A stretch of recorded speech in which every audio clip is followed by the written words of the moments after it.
Bebecula amaculo aqukethe umlayezo omqoka. Le mashi ibiholwa amabhungu angaphansi kwenhlangano Indoni, ibibanjelwe eThekwini naseMgungundlovu. Athi impi yokulwisana nodlame olubhekiswe kwabesifazane nezingane kumele kube eyamadoda. Siyintsha sithi asekwanele akuphele njengamanjena akho umuntu ofanele makahlukunyezwe akho umuntu ofanele makabulawe esandleni somuntu wesilisa. Mina ngiyindoda emadodeni. Ngiyethembisa ukuvikela nokuhlonipha isithunzi somuntu wesimame kanye nezingane. Izingane zamantombazane zicele ukuvikelwa. Angizizwa ngiphephile neze ngenxa yobaba bethu, obhuti bethu nomalume bethu, so ngiyanxusa ukuthi abantu besilisa bahlangane basivikele somphakathi. Uhlu lwezikhalo lwethule kumeya yeTheku.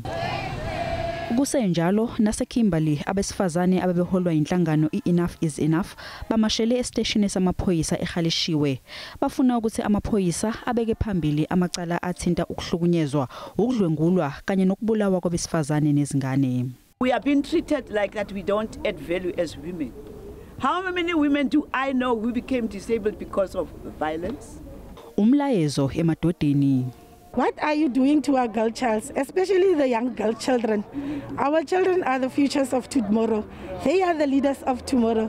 Why would I have to worry about what I am dressed like or what is going to happen to me? Because just as much as they feel free in the South Africa, it is mine as well. I must also feel free. Kulezi nyanga ezedlule zikhuphukile izigameko zokuhlukunyezwa kwabesifazane nezingane ezweni lonke.